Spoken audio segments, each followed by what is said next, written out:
story, tonight's worst persons in the world. The bronze to Dick Morris with today's top lie on Fix News, telling Hannity, quote, "Nobody on the right wing has criticized Obama over race. There isn't a vestige of that." Of course not. Limbaugh repeatedly played a song called Barack the Magic Negro and called him a African American. Congressman Westmoreland of Georgia referred to Mr. and Mrs. Obama as, quote, uppity.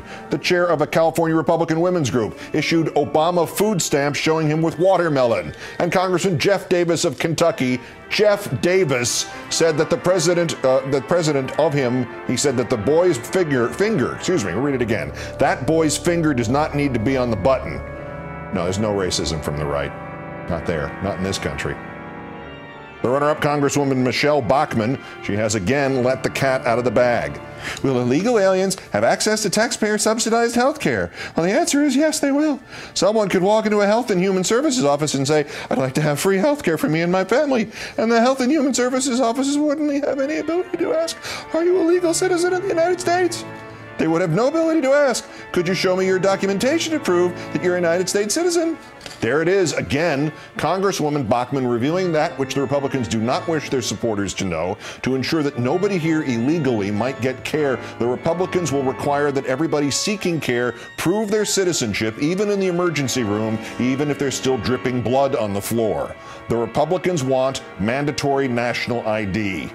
But our winner, Congresswoman Virginia Foxx of North Carolina, you can tell when she's about to say something that will shame her district and her state. Her lips are moving. This is the representative who previously announced in the presence of the man's mother that Matthew Shepard was murdered not because he was gay, but as part of a robbery, and that the Shepard hate crime bill was thus predicated on a, quote, hoax. This is the representative who previously announced that health care reform will, quote, put seniors in a position of being put to death by their government. Now, she continues her outer space argument against health care reform by saying the following.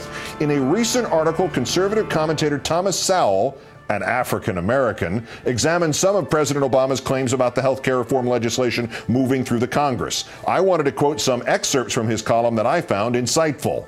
The article and the points Congresswoman Foxx raised had nothing to do with race, so she cited the fact that Mr. Sowell is African American for what reason? Because the president is African American? Because if one of them disagrees with him, that carries more weight somehow? Because they are all supposed to think alike? There is no reason to raise Mr. Sowell's race, except to introduce race into the healthcare debate. So when somebody suggests that many of Obama's critics are motivated, in whole or in part, by latent racism, which they're trying to pave over with any excuse they can think of, this is what we're talking about. Congresswoman Foxx having to tell you that one of the president's critics is also one of them. Congresswoman Virginia Foxx, 5th District, North Carolina, latent racist, today's worst person in the world.